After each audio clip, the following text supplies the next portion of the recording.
Começar com vocês com um cumprimento chinês, né? Já que a gente está falando sobre a China, um cumprimento chinês, uma reverência de respeito um com o outro. O Oriente tem muito essa reverência. E o Oriente tem muito a nos ensinar. É uma cultura completamente diferente da nossa. É uma língua diferente da nossa. Será que um dia eu vou conseguir falar mandarim? Que é a principal língua que se fala na China? Será?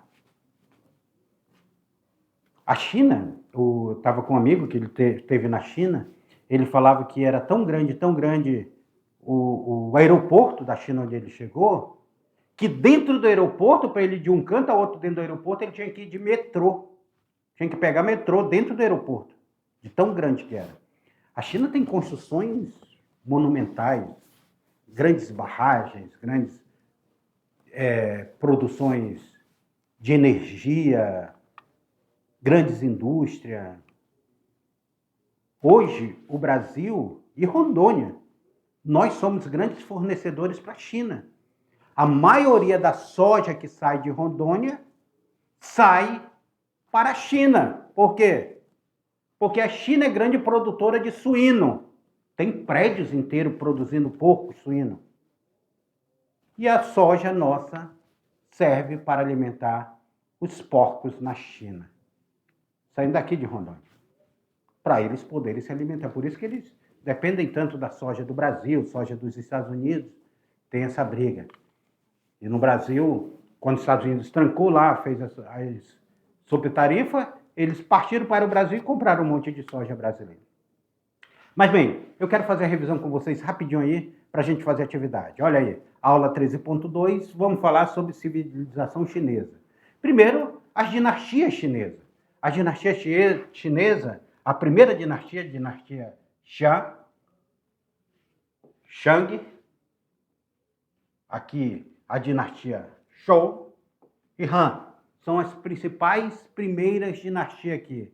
Falando de dinastia Xia, nós temos aí Shang Hongqin, que vai ser o primeiro imperador chinês, e aí ele foi enterrado no cemitério com os soldados de terracota. Soldados feitos aí, esculpidos, e que foram enterrados com ele. Esse achado arqueológico foi algo fabuloso. As invasões e a influência estrangeira, nós vamos ver aqui, a China vai passar no século XIX pela Guerra do Ópio, conflito também com a Inglaterra, com o Reino Unido, resultaram na abertura forçada dos portos ao comércio estrangeiro e a perda também de Hong Kong, que vai ficar sob influência aqui dos ingleses. A queda do Império se dá no início do século XX. Sun Yat-sen derruba o Império Chinês e em 1912 nós temos a formação da República Chinesa. Passamos por esse período republicano que enfrentou as invasões japonesas, a Guerra Sino-Japonesa, a invasão estrangeira, até nós chegarmos ao período revolucionário que vai se dar com a Guerra Civil de 1945 a 49, onde Mao Tse-tung sai vencedor e proclama a República Popular da China. Chiang Kai-shek, que sai derrotado da Kuomintang, ele vai para Taiwan e diz: Taiwan é uma república independente da República Popular da China. Aí a política socialista, a Revolução Chinesa, aí se dá a reforma agrária, a coletivização e o grande salto adiante, a reforma cultural, que vai causar um grande conflito. Então, é mais ou menos essa estrutura da China até a China chegar ao que é hoje, essa grande potência mundial. Mas vocês estão com atividade. Eu vou ali tomar um café e vocês vão fazer essa atividade que eu já volto para corrigir com vocês.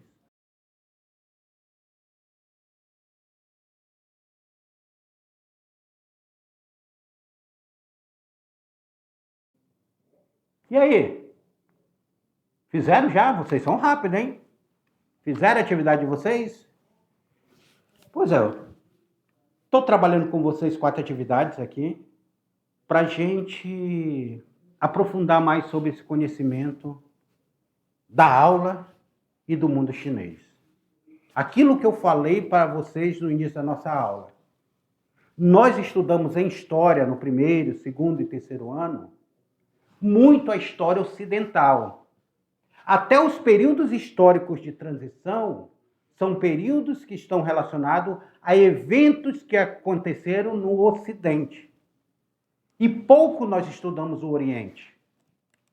É por isso que eu separei essas 2 aulas sobre o Oriente, sobre a China e sobre a Índia, para que vocês tenham pelo menos um conhecimento superficial um pouco sobre esse mundo oriental tão rico. A gente hoje, os doramas tomaram conta do Ocidente. E o dorama, ele conta um pouco sobre essa cultura chinesa, sobre essa cultura coreana, até porque a Coreia também vai ter muita luta contra a China, tá? Muita luta até ela se tornar independente, mas isso daí é outra história. E aí, nós precisamos conhecer um pouco. Por quê? Quando você conhece a cultura do outro, você não passa a julgá-la. Você não julga se ela é certa ou errada. Você respeita a cultura do outro. Porque cada um tem sua cultura. Se eu gosto de tomar tacacá e você chimarrão, e você ali o tereré, cada um tem sua maneira e sua cultura. Na tela para vocês, porque atividade de sala nós temos aí atividade número 1. Olha o que fala a questão número 1. Durante a história imperial da China, diversas dinastias desempenharam papéis fundamentais no desenvolvimento cultural, político e econômico do país. A dinastia Tang, por exemplo, é frequentemente destacada como uma era de ouro na história chinesa, caracterizada por avanços artísticos, tecnológicos e culturais. Ok? O texto está lá. Agora, com base no texto histórico, qual das alternativas melhor caracteriza a dinastia Tang? Letra A. Consolidação de uma economia baseada no comércio marítimo internacional. Letra B. Centralização política e avanços culturais com a expansão do budismo e a poesia clássica. Letra C. Expansão do feudalismo e da influência mongol no território chinês. Letra D. Descentralização administrativa e surgimento de novos estados rivais na região. Ou letra E. Formação das rotas comerciais marítimas sob o domínio europeu. Essa aí, a dinastia Tang, que vai ser uma dinastia já em 618 a 907, já vai ser uma dinastia mais para frente, nós vamos perceber nesse período que começa a ter uma centralização política muito maior. A cultura chinesa, ela começa a se consolidar como uma cultura dinástica ali. E aí, a religião se fortalece através do budismo. O budismo lá, que nós temos a figura principal do budismo, que é Siddhartha, o Buda, tem todo um contexto histórico e tudo, de como ele se forma, a sua origem. E nesse período também nós temos a arte, a poesia clássica se desenvolvendo nesse reinado. Então, a resposta correta é a letra B. centralização política e avanços culturais com a expansão do budismo e da poesia clássica. Vamos para 2. Durante o século XIX, a China enfrentou sucessivas intervenções estrangeiras, especialmente na Primeira Guerra do Ópio. Primeira Guerra do Ópio, em plena Segunda Guerra Mundial, está tendo Guerra do Ópio lá, que resultou na imposição de tratados desiguais pelas potências ocidentais. Qual foi uma das principais consequências desse tratado para a sociedade e economia chinesa? E aí, qual foi? Como nós temos essa consequência? Primeiro, letra A. A industrialização acelerada da China, com forte auxílio de potência europeia, será que a potência europeia e tudo disseram, olha, eu vou ajudar a China a se tornar industrial? Será que foi isso? Seria a letra B. A perda da soberania territorial e econômica, com a ascensão de portos como Hong Kong. Será que Hong Kong se torna um porto sob influência inglesa?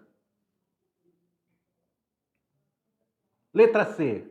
Adoção de um sistema político democrático inspirado nos modelos ocidentais? Ou letra D. A manutenção do domínio imperial sem interferência externa?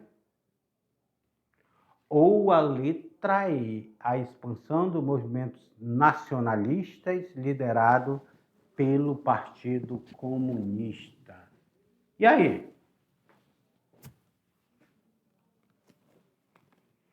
Pessoal, nós estamos falando de um período chamado século XIX. Século XIX, nós temos a Guerra do Ópio. Nós vamos ter uma grande influência da Inglaterra nesse mundo chinês. A Inglaterra, que estava em plena expansão do seu sistema imperialista, ela chega ao Oriente. Chega à África e chega ao Oriente. E ao chegar ao Oriente, nós vamos nos deparar com um controle estrutural desse Oriente. Tanto é que eles vão ficar dominando uma ilha indiferente da China, Hong Kong. Eles dominam, então ele ganha um entreposto comercial. E a China, então, se obriga a ficar submissa, perde a sua autonomia territorial, perde a sua autonomia econômica, porque ela só podia fazer comércio com a Inglaterra, que dominava o porto de Hong Kong. Então, século XIX é momento decisivo para o mundo chinês. Na tela para vocês que a resposta correta é a letra B.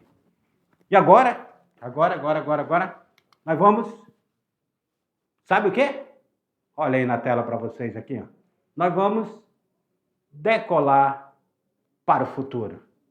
Nós vamos aqui, ó, fazer nossa decolagem para o futuro. Olha o nosso foguetinho aí pegando fogo, porque junto com esse foguete vem o aprendizado, vem a ideia. Com vocês na questão de número 3, olha aí, ó. Em 1949, Mao Tse-tung proclamou a fundação da República Popular da China após a Guerra Civil contra o Partido Nacionalista, Kuomintang. Sua liderança consolidou o socialismo como sistema político e econômico do país. Qual das alternativas reflete uma das estratégias de Mao Tse-tung para obter apoio das massas durante a Revolução? A distribuição de terra entre os camponeses por parte da reforma agrária? Mao Tse-tung fez a reforma agrária? Distribuiu terra entre os camponeses? E ganhou apoio dos camponeses? A abertura econômica do capital estrangeiro para atrair investimentos ocidentais? Será que de cara ele abriu para o capital estrangeiro? A promoção da igualdade de direitos civis para todas as minorias étnicas? Igualdade civil, será que foi isso que ele fez? Manutenção das estruturas feudais, ele manteve as estruturas feudais como forma de preservar a estabilidade social? Ou a substituição das lideranças regionais por aliado do Comintang? Será que ele se aliou ao Comintang ou ele estava lutando contra o Comintang? A China, ela era um país altamente agrícola e vasto. Aquelas pessoas que eram servas, que trabalhavam no campo, de uma hora para outra, elas começam a receber pedaço de terra para serem donos de sua própria terra. Rondônia é fruto de reforma agrária. Rondônia, da década de 70, ela foi se constituindo com a reforma agrária. A China fez a sua reforma agrária e as pessoas começaram a receber um pedaço de terra. Isso vai fazer com que eles apoiem com todas as forças o movimento chinês. Então Mao Tse-tung faz a reforma e ganha apoio do campo para fazer a sua revolução. Por isso que a resposta correta é a letra A. Distribuição de terras entre os camponeses como parte da reforma agrária. Agora vamos para a quarta. Após assumir um poder, Mao Tse-tung implementou diversas políticas voltadas para transformar a economia e a sociedade chinesa. Entre elas, destaca-se o grande salto adiante. Nós falamos lá no final da aula, lembra disso? Cujo objetivo era modernizar a China rapidamente. Será que deu certo, gente? Naquele momento? Hoje nós sabemos que a China está altamente modernizada. Mas será que naquele momento, rapidamente, a China se modernizou? Quais foram as consequências mais notáveis do grande salto adiante? Uma revolução cultural que promoveu a erradicação das práticas funcionalistas? Avanço tecnológico significativo e crescimento contínuo da produção agrícola? Crise de fome e queda de produção agrícola devido às metas irreais e à política ineficiente? Fortalecimento da economia com a formação de cooperativas produtivas ou estagnação econômica e retorno ao modelo imperial de administração? Pessoal, infelizmente, essa política, a princípio, ela não vai dar muito certo. Por quê? Porque nós temos aí uma crise muito forte, as pessoas não tinham grãos para plantar, começa uma crise econômica que leva as pessoas à fome, a produção agrícola não bate as metas que foi prevista para a produção agrícola, então essas políticas elas se mostraram ineficientes para esse grande salto à frente. Então, aquilo tudo que se pensava que ia fazer a revolução de uma hora para outra, que se ia crescer de uma hora para outra, seria uma coisa instantânea, se mostrou que era algo paulatinamente gradual. Mas depois, os sucessores de Mao Tse-tung vão observar onde não tinha dado certo e vão fazer uma revolução dentro da Revolução Chinesa para transformar a China no que ela é hoje. Na tela para vocês, porque a resposta correta é justamente a letra C. Crise, fome e queda de produtividade agrícola devido às metas reais da política ineficiente. E aqui, aqui chegamos no fim de mais uma aula. Aquilo que eu falei para vocês, nós estudamos a história ocidental, mas nós precisamos entender também essa história do Oriente. Seja do Extremo Oriente, seja do Oriente Médio, sempre o professor Beto estará trazendo aqui para vocês um pouco dessa história, para nós socializarmos que o mundo, ele é feito de história, ele é feito de pessoas, ele é feito de memória. Até a próxima aula.